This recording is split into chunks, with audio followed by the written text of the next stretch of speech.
Bonjour et bienvenue dans cette vidéo. On essaiera de découvrir une attaque qui est extrêmement intéressante et qui a été introduite par un grand chercheur dans le monde de la sécurité informatique, qui est Vivek. Donc cette dernière consiste à créer, cloner un certain point d'accès et de pouvoir sniffer les paquets, donc les keystreams par rapport à la connexion de la victime au point d'accès et utiliser l'outil AirCrack afin de craquer ces derniers. C'est une attaque extrêmement efficace et extrêmement simple aussi. Donc on a aussi une dérivée de cette dernière, donc qui est la Heart Attack. Donc il suffit juste de changer une certaine option par rapport à Airbase, donc qui nous permettra de créer un faux point d'accès afin de performer cette dernière. Sans plus tarder, le plan de la présentation est le suivant. Nous allons commencer par une petite introduction, suivie par là vous mettre en pratique l'attaque Café Latte. Donc le but de cette attaque est d'exploiter donc le honeypot qu'on a pu découvrir, donc le principe dans la vidéo précédente, donc et de sniffer les propres SSID qui sont connus. Donc de tout, donc de bien sûr être stocké dans le cache. Donc on peut aussi utiliser automatiquement les clés stockées par rapport aux utilisateurs. Donc on a parlé lors de la présentation précédente des network lists qui sont stockés au niveau de Windows. Donc on peut aussi exploiter ces dernières quand l'utilisateur essaie de se connecter automatiquement au point d'accès. Donc bien sûr on peut accélérer ceci et accentuer les chances que ça marche en exploitant, donc en utilisant des attaques de type de désauthentification pour forcer l'utilisateur à se connecter à notre point d'accès. Donc là, juste pour rappel, la Café Latte a été introduite par Vivek. Donc, elle exploite l'utilisation unique du client pour récupérer la clé. Donc, bien sûr, on peut utiliser un client isolé. Donc, on n'a pas besoin de beaucoup de props à dumper. Donc, on a juste besoin d'un seul client connecté au réseau. Donc, sans plus tarder, allons découvrir tout ça ensemble. Une fois au niveau de Kali Linux, la première des choses à faire, c'est de vérifier si notre carte est bel et bien connectée. Donc c'est le cas et elle est en mode monitoring. Donc maintenant, il nous faudra détecter les réseaux afin de trouver celui qu'on doit attaquer, donc votre cible. Donc juste en guise de vérification, bien sûr. On attend quelques secondes le temps du chargement et voilà, nous allons nous concentrer sur le réseau. Donc le réseau Conda Home, puisque c'est notre réseau cible. Donc je vous encourage à ne pas essayer avec des réseaux d'autres personnes, parce qu'il y a une certaine éthique dans la sécurité informatique qu'il faut respecter quand même.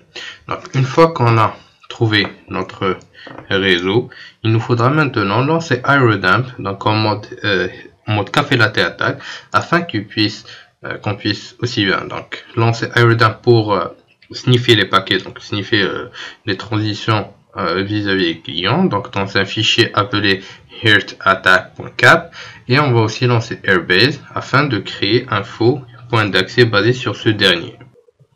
Donc la commande au niveau de Aerodump est cette dernière, donc Aerodump-C pour le channel 11 par rapport à notre réseau cible, le BSSID, et on va écrire dans le fichier heartattack. Et on va lancer ce dernier.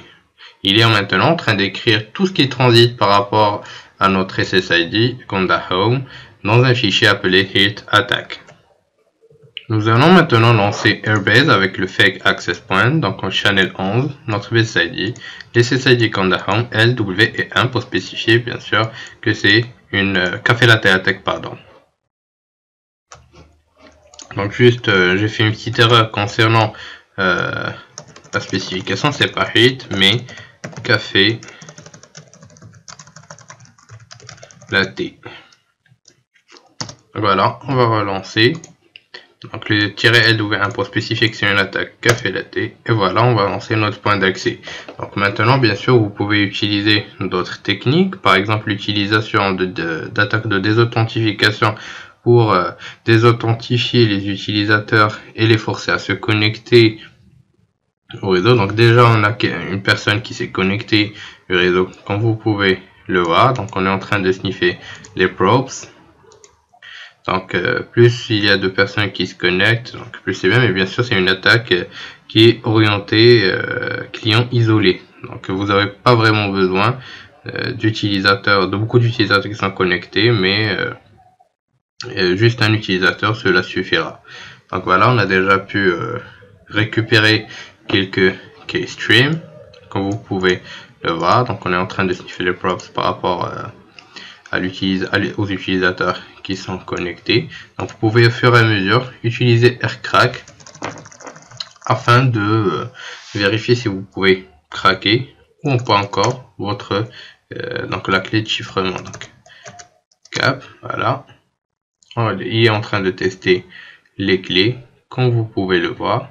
Donc voilà, une fois que vous aurez assez d'IVS, vous aurez craqué votre clé. Comme vous pouvez le voir, cela s'est effectué avec succès. Pendant cette présentation, nous avons pu découvrir l'attaque Café Latte qui est introduite, rappelons-le, par Vivek.